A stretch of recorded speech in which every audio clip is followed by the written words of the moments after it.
Luke, our politicians were involved in this too because they're trying to increase home ownership, which is a very novel thing that we want people to take have ownership.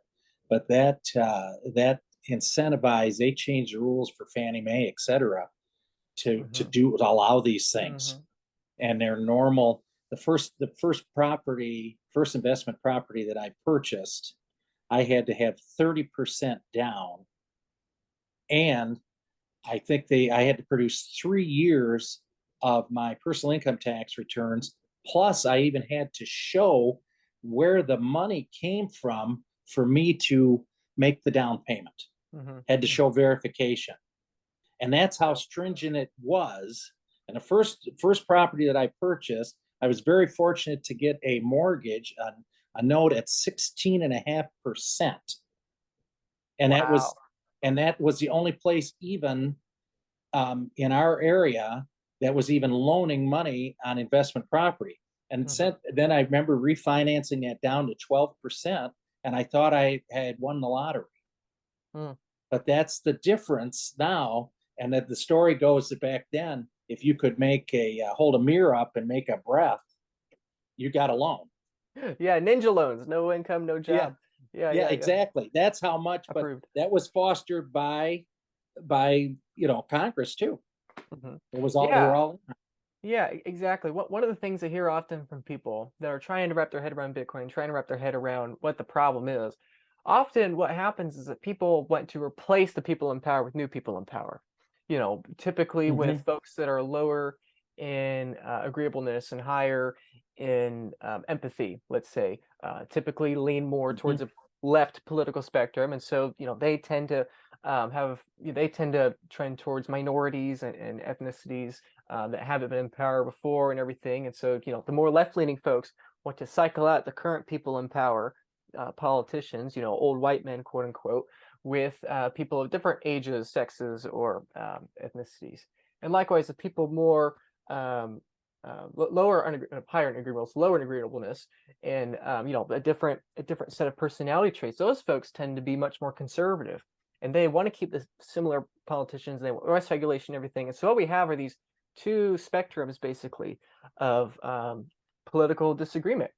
And then I interject in, and the Bitcoin argument interjects in and says that if you have a monetary system where humans are in control, the problem is that, as you said with greed, humans inherently are greedy. And it doesn't matter if we're in a communist nation or a democracy or a public, constitutional republic. Doesn't matter what the political party in power is or the color of their skin. The reality is that human greed will desire for prices of our stuff, houses and stocks and bonds.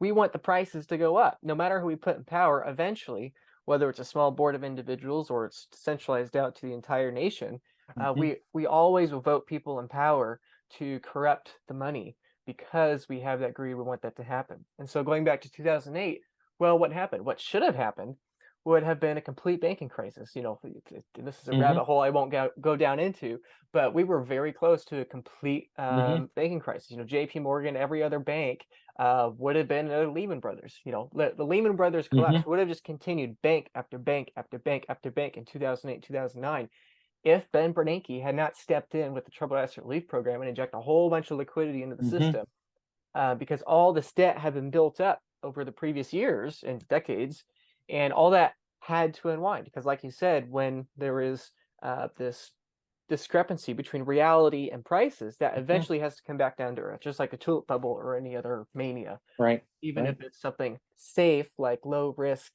fixed income, mortgages, Mm-hmm, whatever. And so what happened was that Ben Bernanke came in and he injected a whole bunch of liquidity through the Trouble Asset Relief Program and eventually quantitative easing here. And if I don't know if you can see my screen or not. mm-hmm. I sure can. Yeah, but you're probably aware of this. Tell me if you're not. But for the average person here, what we're looking at are liquidity programs since 2008. So if we go all the way back here to the very beginning after the Great Financial Crisis, we can see this volatility here of increasing quantitative easing. Now, this is a very complicated topic. I won't dive into it deeply, but basically what we're looking at here are balance sheets, and you can think of it as printing money. It's not Mm-hmm. No, technically that's printing money, but exactly. Yeah, but it effectively is, even if it's not Luke, literally. you're summing it up perfectly, and Yeah, that's okay, exactly that. And it interject funds, and sure. then it can take us right to common day right now. Um, from all the stimulus, the money that was spent, of course, during the Yes. pandemic, and then they still question why that we have inflation that's still this last month at 6.4%. There's Yeah, just there's so many dollars chasing the same amount of goods, and exactly. it's just it's econ 101. And I that's the biggest thing we can do is try to educate people on this. And I'm having that conversation with my two kids about this all the time. So they've been fortunate to grow up in that household, but I got a feeling that I'm probably You're very not the rare, norm. Jim. Yes. Yeah, you know what I Unfortunately. Yeah. mean. But you're spot on it, Luke. Yeah, And yeah. But yeah, no, what we're looking at here, we see clearly the pre and post 2008, the first era of quantitative easing, all this liquidities injected through TARP and through QE one, and then continually over the last decade. And surprise, mm, surprise, you've had the longest bull market in American stocks in history over the last decade. We can see that the QE just continues. Now, mm, towards the mid last decade, 2015, 16, 17, 18, the Federal Reserve made a promise, we're going to reduce our QE. It's gone up too much the last few years.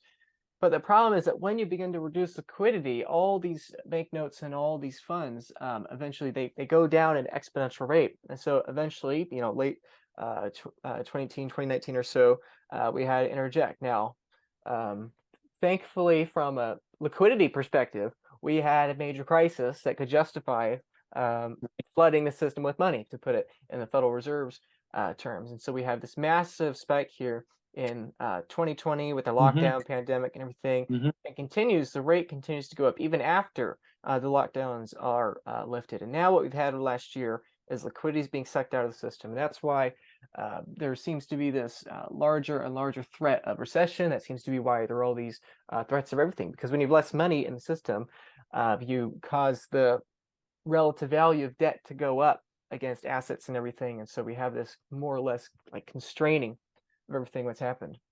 And so mm, to tie it all back to Bitcoin, Bitcoin was released in January 2009. So right all the way back here in very early um, of this most modern QE program.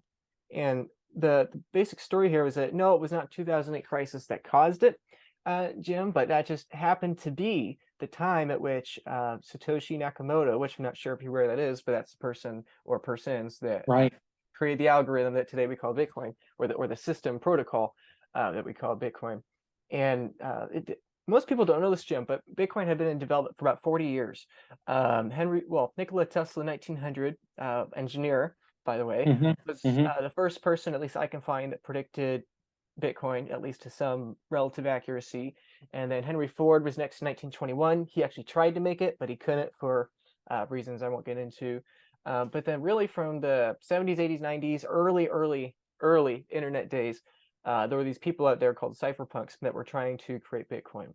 Names like Adam Back, Hal Finney, Nick Szabo, and like half a dozen others or so. Really, we're talking about a few dozen to a few hundred, almost entirely men, middle-aged, highly educated cryptographers of this era that were trying to create a peer-to-peer digital cash system.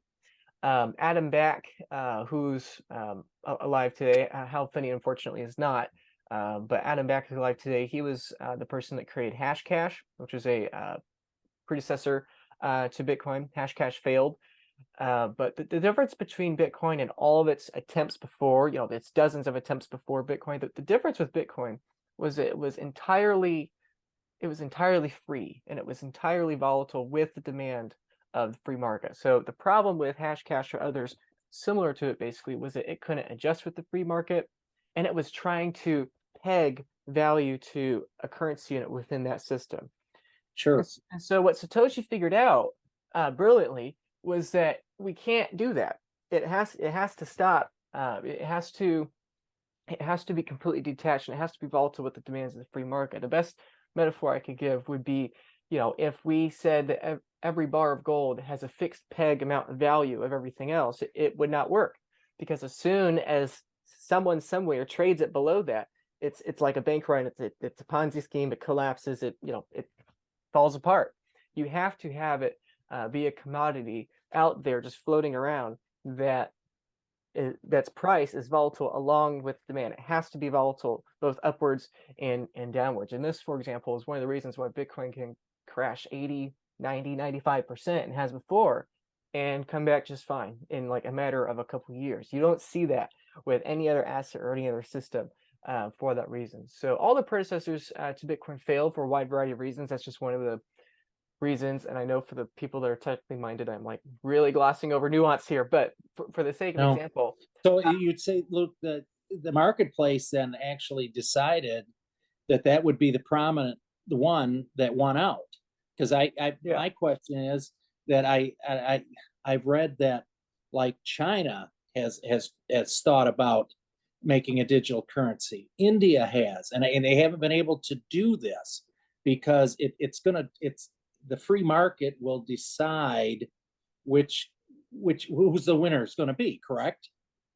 and yeah. and and the gentleman from Japan, everything that I know of it just confirm is he's won out. Is that safe to say? Yeah, yeah. I should say real quick that Satoshi Nakamoto is not Japanese. Probably that's a pseudonym. That's not his real name. We don't know Oh, who it okay. is actually. See, I didn't know that. That's Yeah, excellent. yeah. Bitcoin is incredible and it's incredibly important, which is why it means a lot that you're watching this video and you're taking the time. I do this because I believe it is a really, really important innovation that we've discovered a way to not have a single point of failure at global base layer money. See, fiat money, political currency units, and gold, all other forms of money up to this point in history have had a single point of failure. This has been the largest monetary problem in human history for the last 4,000 years. And now we have Bitcoin, and Bitcoin solves that single point of failure problem. And now, therefore, we have a new single point of failure problem, and that is how do we custody and store that Bitcoin properly for the long term in a safe and secure way that brings peace of mind. That's why I work at the Bitcoin Advisor. If you were to be hit by a bus, does your spouse, do your kids, do your loved ones and beneficiaries know how to access your Bitcoin? Do you have a proper self-custody storage method to where there is no single point of failure? Not from yourself, not from your seed device, not from where your seed phrase is stored. Have you considered these questions? Have you gotten your UTXOs managed? Do you have jurisdictional arbitrage? Have you considered all the trust, taxes, and estate planning requirements that are associated with becoming a high net worth person? Because if you are buying Bitcoin right now, you are going to become a high net worth person. Are you prepared for the amount of Bitcoin you have to skyrocket in value 2x, 5x, 10x, or 100x eventually? That's the time horizon you should have. And so you need to be preparing today for that future. How are you going to custody your Bitcoin? How are you going to leave that Bitcoin for your future generations? Because after all, that's what we do this for, right? You're buying Bitcoin for your kids. You're buying it for your grandkids. And so I highly recommend you start thinking in those long-term time periods now, because companies are coming, charities are coming, high net worth individuals are coming, and all of them are going to realize that having an allocation to a multi-sig collateral custody vault is going to be something that is of serious consideration for them. So once you understand Bitcoin is a beautiful innovation for not having a single point of failure at the base layer currency, now you have to start seriously considering, how do I have my custody stored where there is no single point of failure?